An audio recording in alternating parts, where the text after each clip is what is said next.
It all pays the light bill. Georgia Power does not take IOUs. and that's just and that's just being real, because I will give you a prime example. I did see into a Braxton Family Values. It did not come with a check.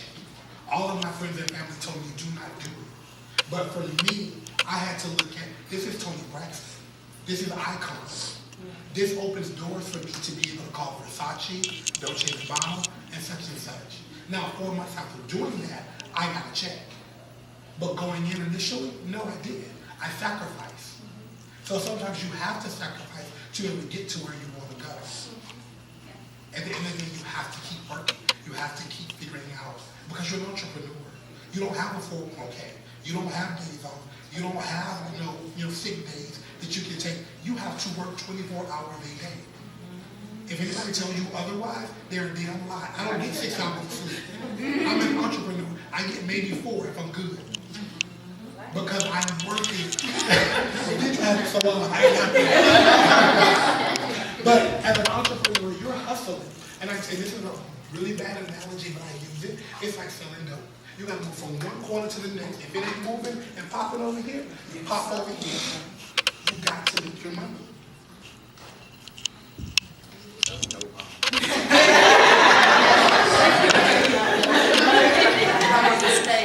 So I kind of agree with the mixture of everyone. What Julian just said about sometimes reducing your price in the beginning of your business, you are building your resume. You are building your credibility. So at the beginning of my career, I can remember a whole bunch of different things that I've done for probably the less dollar that I wouldn't do today. But things that are on my resume, which I can promote now to keep my price up, is that I've done stuff for Viacom, I've shot feature films, I've done stuff for Chris Brown. All of that stuff, as good as it sounds in conversation, may not have been good for my pocket at the time that I did it. But today, because I have those things to say, I can keep my price at a certain point. And speaking of what you said, the only thing I disagree with is you say that's your own personal formula. I think everyone should have that formula.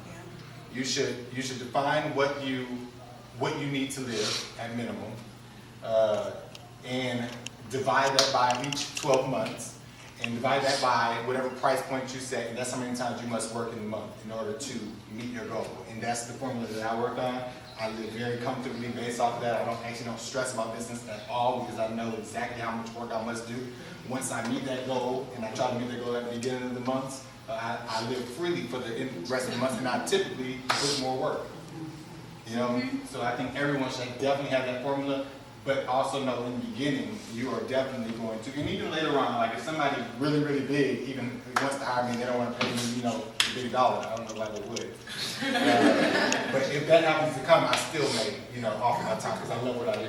You have to make sure that it's valuable to you. You have to make sure that it's valuable to you. Make sure that it's beneficial. If it ain't beneficial, then walk away from it. But if it can benefit you in some way to grow your business, sometimes you kind of step back and, that pride, because and stop listening to people. People will tell you, oh, you should charge this, you don't know my business, shut the hell up. You don't know my business, you don't know what I do. I don't need, if people have a bad habit of wanting to talk to people and their friends about what I should charge them. If she ain't making that much money, that's the wrong girl to talk to. If she ain't doing what you're doing, it's the wrong girl to talk to. If she a barista at Starbucks, wrong girl. She's not doing what you're doing. Birds of a feather flock together. I will tell you, for me, the last 2 years, I set a goal for who I wanted to be, where I wanted to be in my life, and I started being around those people. I needed to be around the people that were making the money that I wanted to make. So the friends that weren't doing that, girl, we can't do that anymore.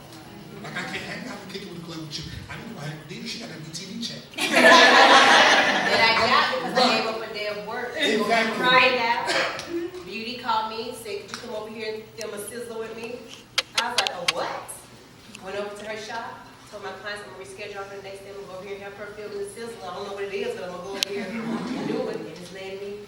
And you have to put yourself I lost a couple of hundred. Put yourself around. I hang around people with money because I want to make money. I don't hang around broke people. Broke people hang around broke people. That don't work for me.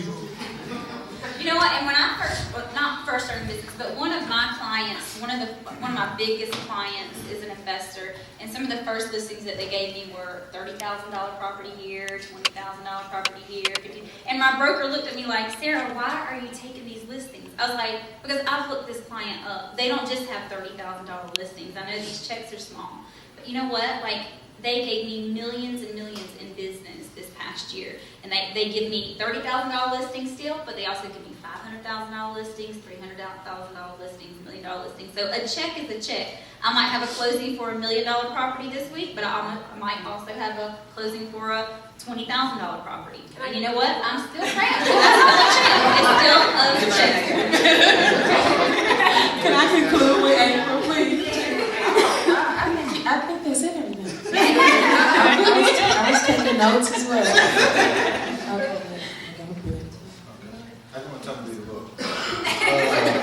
Rich Dad, Poor Dad. Yes. They talk about just this part right here, assets and liabilities. Correlate that to your time as well. And I think that may cover everything we're saying. Some spending your time will become.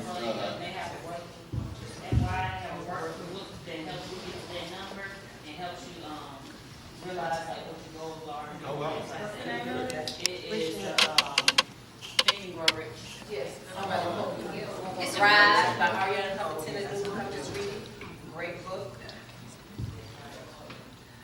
Oh, I'm sorry. Your turn. No, that's all good stuff. That's all good stuff. And just to kind of just a couple bullet points based on kind of piggybacking off of them. If you're entrepreneurs, and I think half of the room is, we really have to take our business serious. We have to. If you work for anybody and you respected their time and their business when you went to work as an employee, you need to do the same thing when it comes to your ink, you know? And a big thing is budgeting. Like, you have to know how much money you need in order for your business to be successful. You also need to know how much money you need personally to survive. Because if you fall under, the business will fall apart. So you need to know what your salary is. I still pay myself a salary. When you start pooling your money together, okay, you can count the days that your business is going to fold, okay? And again, when we're talking to people, I think that mentors are invaluable. Mentors help me when it comes to pricing. Because when you are trading your time for money, you don't get that time back. So you need to understand what 1 hour of your time costs. What does it cost for you to be with me for 1 hour? For me to put 1 hour towards whatever it is you're hiring me to do. And that over the course of 40 hours, am I making that per week? Like I have mentors across platforms. Because if I'm retainer-based, I have other publicists, but I also have attorneys. Attorneys that I talk to, accountants that I talk to, they're retainer-based as well. And I knew I wanted to be able to employ people. I didn't want to be a one-woman operation. I wanted to have employees. So I set sales goals for them. And we have bonuses. You know, I don't have quarterly bonuses at this point, but I have fourth quarter bonuses. Because I take my business just as serious as Mark Cuban or anybody else on Shark Tank. Now, I may not be at that level, but unless I see it that way, it'll never be that way. That goes back to the law of attraction. So I want my business to be Fortune 500. Whatever I want my business to be, something that people will look at and want to acquire. Because I have several businesses. I'm willing to sacrifice one to fund the other. So doing the research, talking to people that are where you want to be, they're accessible to you. There's so many organizations and leagues where you can get past all the smoke and mirrors, all these people that are saying they're doing what they're doing but not really doing it. People that say they have all this happening, but they have like, and it's nothing wrong with having your office in Starbucks, but I mean, that's not necessarily where I want it to go. So I'm not gonna really need you to pour into me per se. I'm gonna go into the buildings and talk to the people that I know. That's why I believe in, you should really applaud yourself for being here on a frosty Saturday night when you could be anywhere else. Because you are investing in yourself, and you will be rewarded greatly for that. Reading books, watching TED Talks, staying on YouTube. There's so many books now that are downloadable. You can't just buy the books. We have budgets. You can read the first 3 chapters for like free. There's so many resources that you can tap into, because that should be a part of your budget too. I have a budget that I have for entertainment and things like that, conferences. So I know that over the course of a year that I want to attend Black Enterprise Entrepreneur Conference, or certain conferences that I have to go to. I want to go to Real Screen because I want to be taken serious in television and film. I want to go to film festivals, so I have to put that in my budget. I can't just let it come up on me and like I don't have $1,200 for that. But you knew about it last year, right? So that's called projections. Okay, so project what you want to do with your business. And then lastly, I do pro bono work. So just like an attorney, because he made me mindful that it's relationship building. So there are a lot of people that are multimillionaires, but they may not be able to pay you, let's say, to work on their fundraiser for the year. But you have that relationship, and they know what you did for them. So 10 to 15% of my business will go pro bono every year. Okay, I just say one last thing. As an entrepreneur, because half of you are entrepreneurs, you have to sacrifice. Sometimes you always say, I don't have money to do this, I don't have money to do that. But if you think about it like this, well, how much did I just spend on that weed? How much money did I just spend on the nail? Sometimes you need to get that weed and paint the nails yourself. Sometimes you're going to have to do that, maybe. But I'm just I saying, need to spend that. but as an entrepreneur, or if you smoke, how many packs a day do you smoke? How much do you spend on smoking? Like you need, sometimes you're gonna have to sacrifice. You're gonna have to sacrifice eating out. You're gonna have to sacrifice going to the club. You're gonna have to sacrifice going to the movies for 3 months. Whatever it is, you're gonna have to sacrifice. And you have to invest in yourself. If you don't invest in your business and yourself, nobody else sees it. And take it seriously. People come up to me so often and say, how do you do this, how do you do that? There is a thing called the worldwide internet. Yes. It is free. It tells you every fucking thing. If I don't know something, I Google it first. It's out there. The information is out there. It's given to you for free, but we as people are lazy. We are lazy. You guys have to invest in yourself and what you want to do, regardless of what it is. And sacrifice. You gotta be able to sacrifice. You might not be able to shop for 6 months. That shopping budget, how many times y'all in the mall?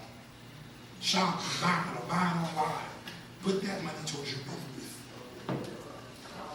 And on that note, I want to thank our panel for coming out on a chilly night and sharing this.